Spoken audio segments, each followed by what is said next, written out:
Good morning. It is the 5th of November, and this is the weekly report. I want to start off this week by giving a couple of shout outs to activities and sports on campus. Obviously, football team is 10-1 with their 41-0 victory over West Essex County in the first round of the playoffs.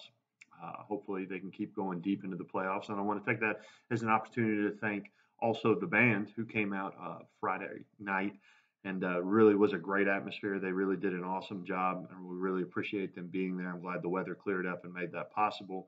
And also want to thank the cheerleading team for being present and for giving spirit out to the folks that were there in the stands. We had a pretty good crowd. We also had the opportunity to do high school game day with WHAS. And the cool thing about that was we got to highlight not just the football team, but we got to highlight soccer. We got to highlight our national merit semifinalists, our governor's scholars, sports medicine. We got to highlight just a lot of cool things going on campus and had an opportunity for the city to know more about our building. So that's always a good thing. I also want to continue to shout out cross country, who just sent two young folks to the state meet. Congratulations. And quick recall for remaining undefeated at this point. I want to give a quick reflection on the deeper learning event we just had. So, by the numbers, we had a ton of people here. If you had seen the theater, if you were present, that thing was standing room only. Our hallways were full. It was a little hot that evening, but we had something like over 300 students presenting different things or showcasing work, probably more than that. And really, I love those opportunities.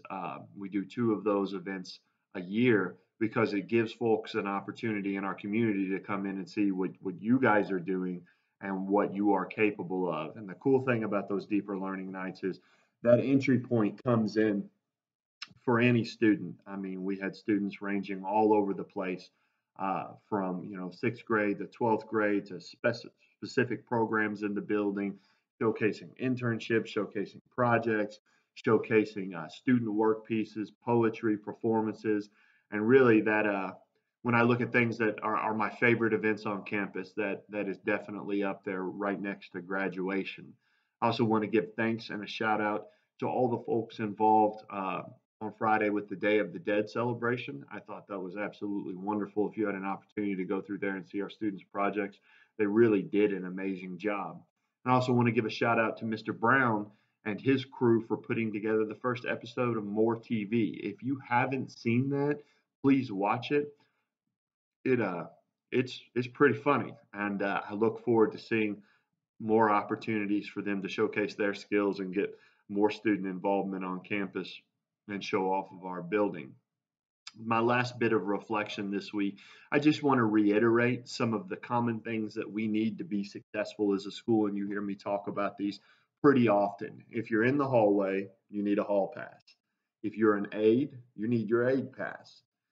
If you're in the hallway, you don't need to be in the hallway in the first 10 minutes or the last 10 minutes of class. And the reason that we do this is because we have plenty of opportunities to be in the hallway. We have like 8 different transitions plus lunch.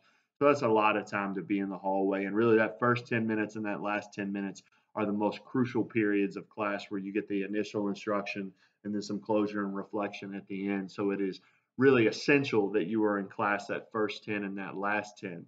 We have a short week this week because of Gold Day and the election. Uh, I hope if you're watching this and you were 18 years old, you went out and voted.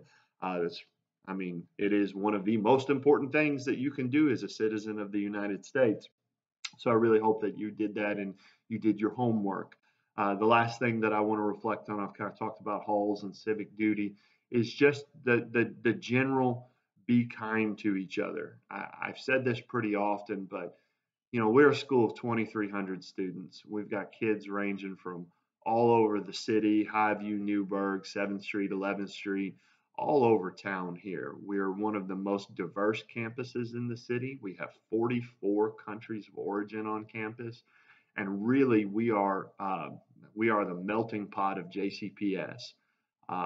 So it is just absolutely essential that we're just cool to each other. Like there's no reason to start drama, to start guff.